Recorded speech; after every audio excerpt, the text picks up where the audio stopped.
তবে বৃষ্টি হলে যে আবহাওয়া মনোরম হবে সবসময় কিন্তু তা নয়। যেমন উত্তরের ছবি যদি বলি, বৃষ্টি মানেই সেখানে দুর্যোগ। উত্তর সিকিমে ভারী বৃষ্টির ফলে পার্বত্য এলাকার কি অবস্থা, দার্জিলিংয়ের কি অবস্থা একবার জানা দরকার। আমার সঙ্গে পার্থপ্রতিম রয়েছেন। পার্থপ্রতিম, গতকালের ছবি যদি আমরা দেখি তাহলে দেখব সিকিমের ওই ব্রিজের উপর দিয়ে কিভাবে জল বয়ে যাচ্ছে, তা থেকে কিছুটা আঁচ করা যেতে পারে যে কতটা দুর্যোগের মধ্যে রয়েছে এই মুহূর্তে উত্তরবঙ্গ। কি অবস্থা দার্জিলিং যাওয়ার রাস্তার, কি অবস্থা দার্জিলিং কালিম্পং পার্বত্য এলাকায়, কি পরিস্থিতি এখন?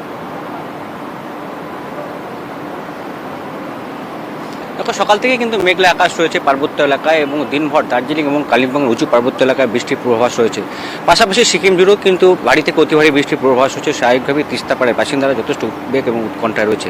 তবে কাল বিকেল থেকে খানিকটা বৃষ্টি কমায়, তিস্তার জল কিছুটা নেমেছে, তবে এখনও কিন্তু দুর্ভোগ কাটেনি।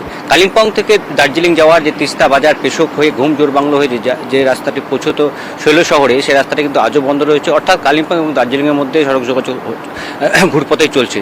অন্যদিকে যদি 10 নম্বর জাতীয় সড়কের দিকে আমরা নজর রাখি, সেখানেও কিন্তু যথেষ্ট সতর্কতা অবলম্বন করতে হচ্ছে গাড়ি চালকদের। প্রশাসনও কিন্তু ইতিমধ্যে জানিয়ে দিয়েছে বাস এবং ভারী যানবাহন ঘুরপথেই চলবে। শুধুমাত্র পর্যটক বোঝায় গাড়ি এবং নিত্যযাত্রীদের গাড়ি অর্থাৎ ছোট গাড়ি 10 নম্বর জাতীয় সড়ক ধরে চলবে। এবং বেশ কিছু যে ধসপ্রবণ এলাকা যেগুলো রয়েছে, যেমন লিকুভি, মেল্লি, এইসব জায়গায় বা ভালুখোলা, এইসব জায়গায় কিন্তু খুব একমুখী যান চলাচল করছে।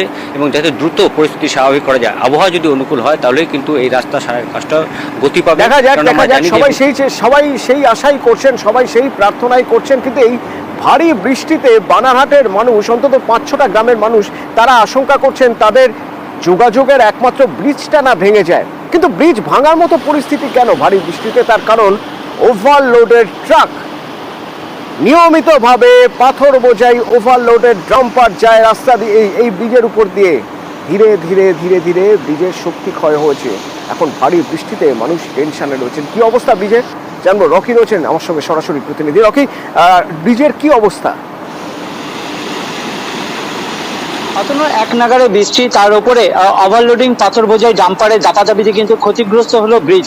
ঘটনায় রীতিমতো আতঙ্কে রয়েছে এলাকার মানুষ। প্রায় 5 থেকে 6টি গ্রাম রীতিমতো এই রাস্তা দিয়ে যাতায়াত করে এবং এই ব্রিজ বসে গেলে বিভিন্ন রকম সমস্যার সম্মুখীন হতে হবে এলাকার মানুষের অভিযোগ রয়েছে যে এই যে ব্রিজ রয়েছে তার একটি অংশ বসে গিয়েছে, এমনকি যে চাঙড় তাও খসে খসে পড়ছে রাতের বেলা এবং ভোর নাগাদ এই ডাম্পারগুলি চাপাচাপি করে এই ব্রিজের উপর দিয়ে, যার ফলে কিন্তু সমস্যায় পড়েছে এলাকার মানুষ। প্রশাসন কোন রকম ভাবেই নজর দেয় না।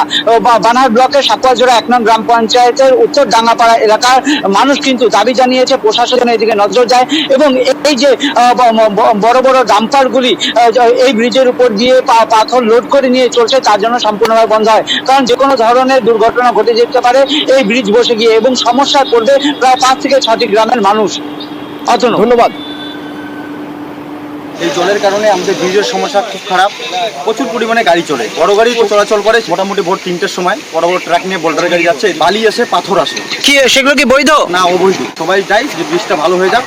বোল্ডারের গাড়ি যাচ্ছে বলে আমার কাছে খবর ছিল না, আমি আজকে এলাকা থেকে জানতে পারলাম। আপনাদের মাধ্যমেও দেখলাম যে ওই কালভারটা এক সাইডটা বসে গেছে এবং রাস্তার তল থেকেও মাটি চলে গেছে। আমাদের অঞ্চল থেকে আমরা টিম পাঠাচ্ছি দেখার জন্য।